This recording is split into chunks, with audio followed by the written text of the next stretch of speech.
বাবার মাথায় হাত রেখে বলো, আমি ওই সংসারে তোমাকে যা করতে বলবো, যেমন ভাবে চলতে বলবো, তুমি আমার কথা ছাড়া এক পাও চলবে না। আমি তো বলছি, আপনি যা বলবেন আমি তাই করব। রূপা এ বাড়িতে প্রথম এলো, ও ঠিক জানে না এ বাড়িতে কার কতটা সম্মান পাও না। তোমার তো সেটা ওকে বুঝিয়ে দেওয়া উচিত। তুমি ওকে বুঝিয়ে দাও এ বাড়িতে সর্বপ্রথম কাকে প্রণাম করতে হবে। শোনো বৌরানী, তুমি আমাদের সবাইকে প্রণাম করে কতটা পুণ্য সঞ্চয় করলে আমি তা জানি না, কিন্তু অনেক বেশি পাপ সঞ্চয় করলে ওই বুড়ো মানুষটার পা না ছুঁয়ে।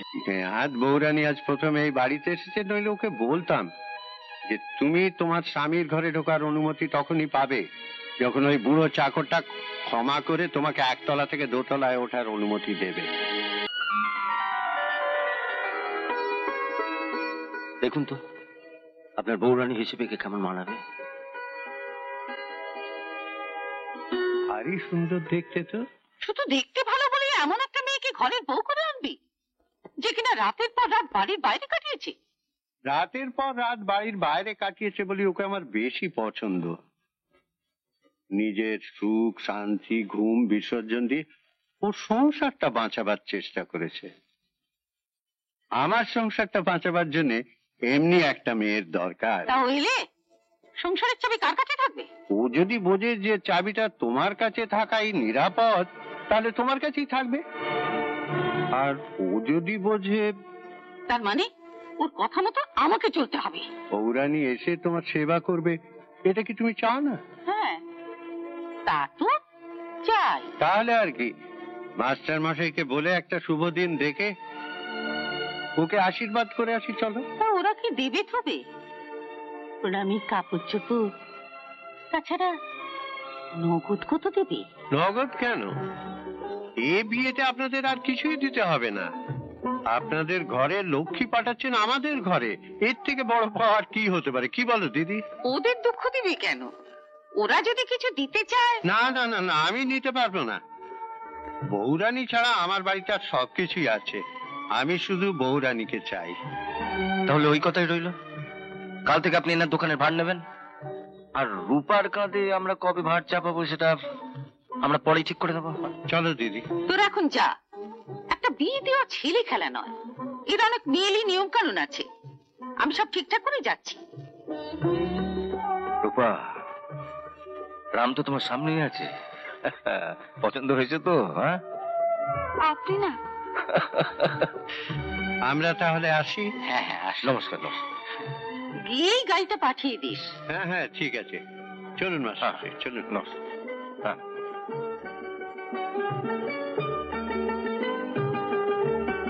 আমার ভাইটিকে তো আপনারা দেখলেন, দিদি বলতে একেবারে অজ্ঞান।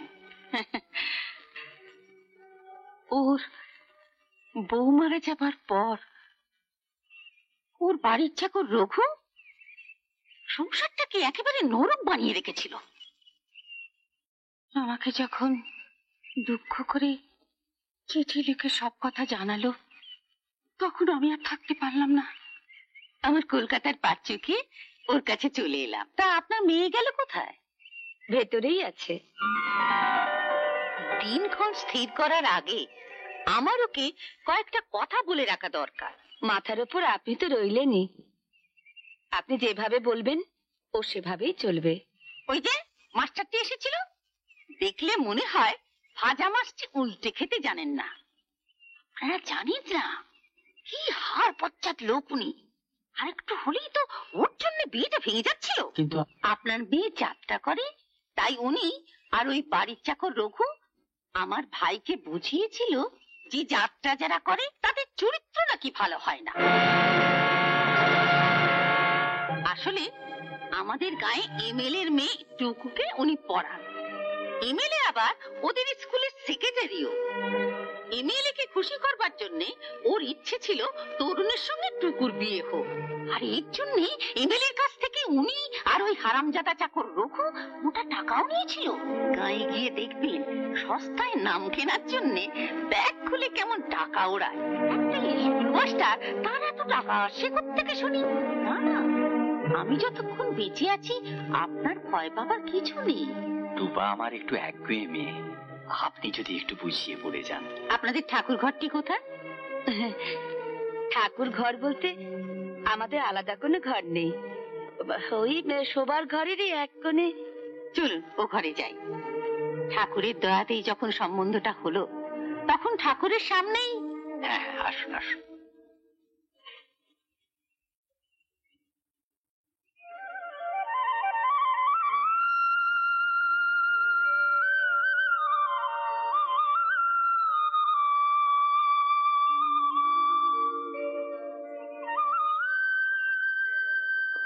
সবার মঙ্গল করো মা, সংসারের মঙ্গল করো।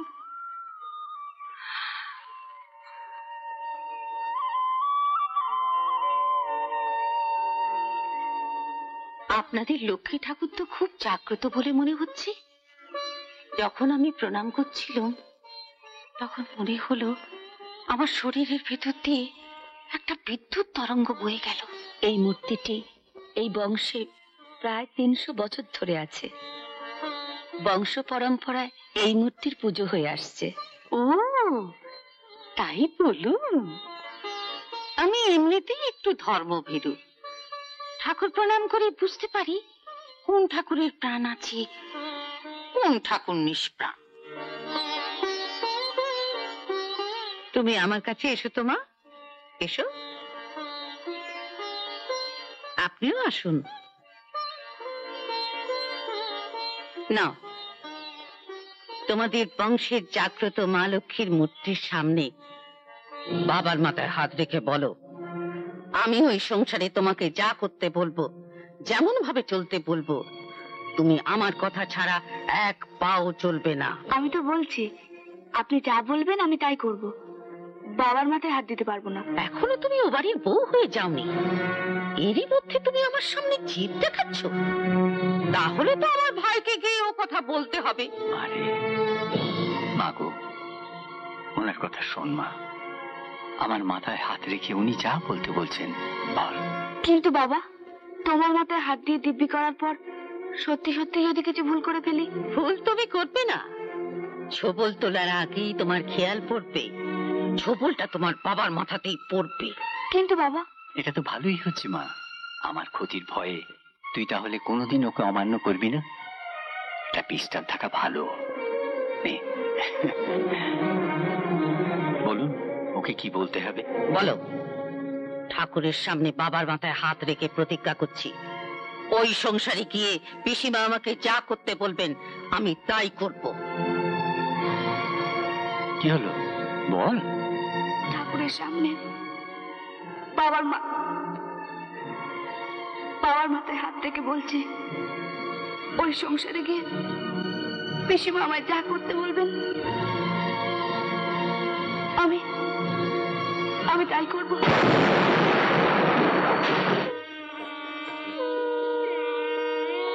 দারুণ দেখতে তো তোমার বউকে। সেই কাল লাগেনি এমএলএর মেয়ে টুকু। দেখো, আস্তে না আস্তে এমনি 3 মাথা এক হয়েছে। যাও, এবার ঘরে যাবার আগে গুরুজনদের প্রণাম করে নাও। এসো মা, এসো। চির সুখী হও। সুখে থাকো।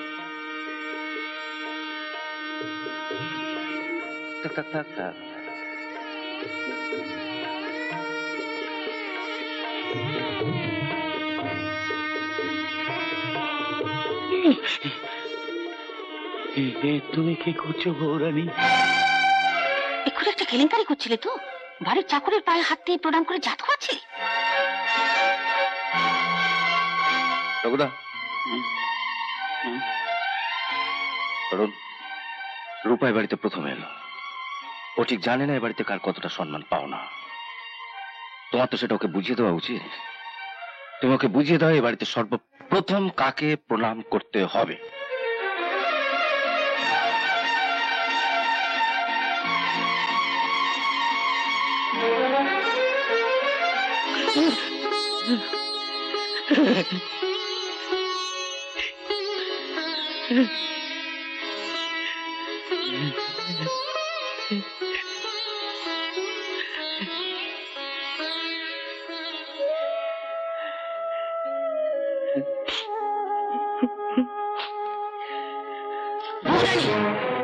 তুমি এই পুরো চাকরের পায়ে হাত দেবে না। মাস্টার তার ছাত্রকে কুশিক্ষা দিতে পারে, কিন্তু আমি তো আমার বংশের বউকে যাত্রার পায়ে মাথা নোয়াতে দিতে পারি না। পিসিমণি ঠিকই বলেছেন বৌরানী। ছোট দাদা বাবুকে আমি কোলে পিঠে করে মানুষ করেছি, ভুল করে ও আমার পা চুতে পারে, কিন্তু তুমি ভুল করবে কেন? যাও, আর তত্ত্ব কথা বলে সময় নষ্ট না করে রান্নাঘরে যাও।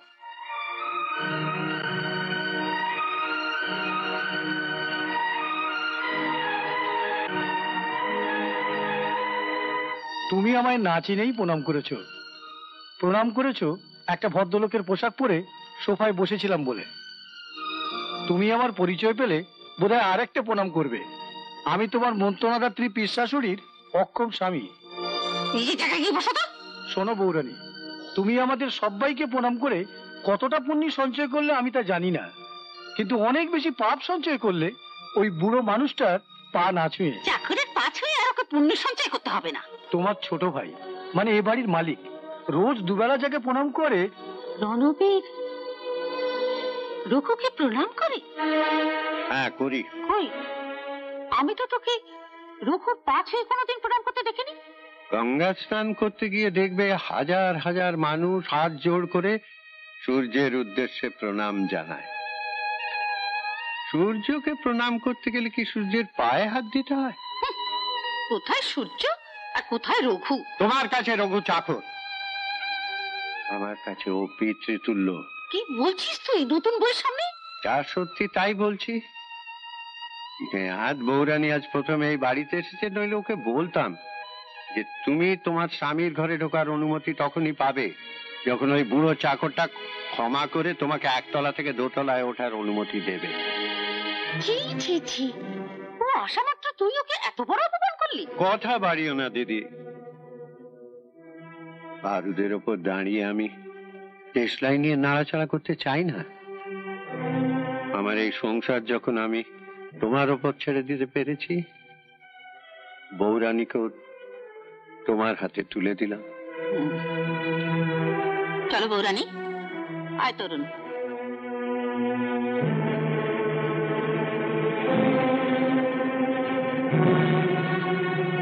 তোমায় একটা কথা বলবো রণবীর।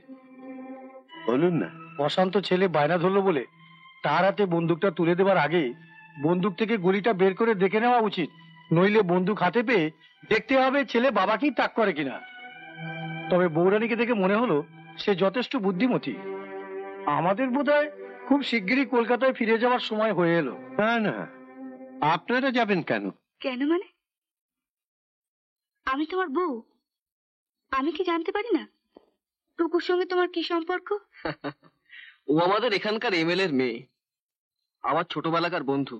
ওকে রোজই বাড়িতে আসে? হ্যাঁ, মাস্টারদা রোজ আসার সময় ওকে নিয়ে আসে, আমরা দুজনে একসঙ্গে পড়ি। আসলে আমাদের গায়ে এমএলএর মেয়ে টুকুকে উনি পড়ান। এমএলএ কে খুশি করবার জন্য ওর ইচ্ছে ছিল তরুণের সঙ্গে টুকুর বিয়ে হোক। কি হলো?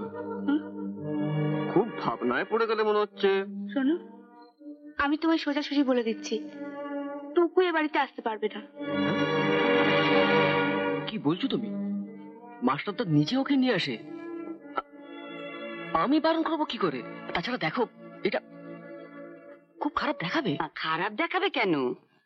তুমি রণবীর বাবুকে খোলাখুলি বলবে যে মেয়ের বিয়েতে আমার অনেক টাকা ধার হয়ে গেছিল, তা স্যাকরা খুব তাড়া দিচ্ছে, আপনি আমায় 1000 টাকা দিন, আমি মাসে মাসে 50 টাকা করে কাটিয়ে দেবো। উনি যদি কিছু মনে করেন? কেন, এতে বৌরানী রাগ করবে কেন?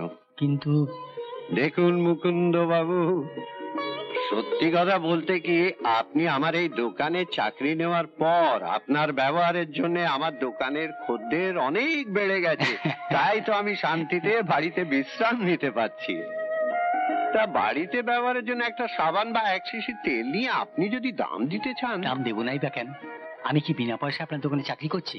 আর কথা ভাবেন না তো, দিন, টাকা পয়সা যা আছে দিন, নিয়ে হ্যাঁ, চলে দিচ্ছি। যায়। ও দেখুন মুকুন্দ বাবু, আমি কিন্তু কাল থেকে রোজ দোকানে আসবো না।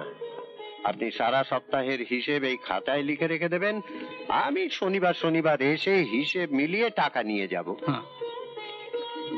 আজ থেকে আমার দোকানের পুরো দায়িত্ব নেবেন আপনি, আর আমার সব দায়িত্ব নেবে আপনার মেয়ে। আমি দায়িত্ব নেবো কেন বাবা? পিসিমা যখন রয়েছেন। দিদি যেমন আছেন তেমনিই থাকবেন, তবে সংসারটা তো দিদির নয়, সংসারটা তোমার। আর তরুণের মা বেঁচে থাকলে তোমাকে কত যত্ন করত, কত ভালোবাসতো। কেন? আপনি বুঝি আমায় ভালোবাসেন না? রোজই তো শুনি আপনি নাকি রঘুদাকে ডেকে জিজ্ঞাসা করেন আমি ঠিক মতো খাচ্ছি কিনা, আমার কোনো অসুবিধা হচ্ছে কিনা। আর রঘুদাটাও হয়তো তেমনি, আমাকে যদি একটা কাজও করতে দেয়। মাস্টারমশাইয়ের কাছে শুনেছি তুমি নাকি রামের বনবাস পাড়ায় খুব ভালো গান গাইতে, আর সেই গান শুনেই তরুণ। কই গাও না একটা রামায়ণের গান। আমি গাইছি, তবে রামায়ণের কোনো গান আমি আপনাকে শোনাবো না, কারণ সীতার মুখে শুধু দুঃখের গান। আপনি তো আমার জীবন খুশিতে ভরিয়ে দিয়েছেন। তুমি তাহলে সুখের গান গাও, খুশির গান। কি সুন্দর গানের গলা। আমাকে তো আর গান শেখালে না, শিখলে আমার গানের গলা অমন হতো। গান তো শিখছিলি, পাড়ার লোকেরা মিটিং করে তোর গান গা থামালো। নিজের ছেলে মেয়ের কিছুই ভালো দেখো না তুমি। কেন, ওদের কি কোনো গুণ নেই? কে বললো নেই? যাদের মা এত গুণবতী মহিলা, তার ছেলে মেয়েদের গুণ থাকবে না? বাবা, রণর দোকানে বসার মতন গুণ কি নানটুর ছিল না? 1 মাসও হয়নি রূপার বাবা দোকানে বসেছে, আর এরই মধ্যে রণ দোকানের সব ভার ওর ওপর ছেড়ে দিয়েছে।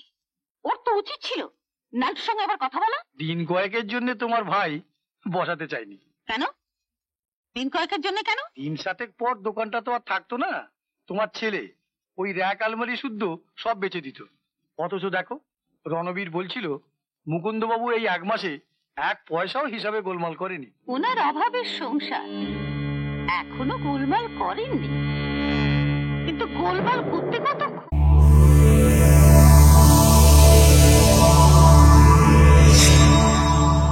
এমন আরো অনেক ভিডিও দেখতে এই চ্যানেলটি সাবস্ক্রাইব করে নিন এবং পাশের বেল আইকনটি প্রেস করে দিন।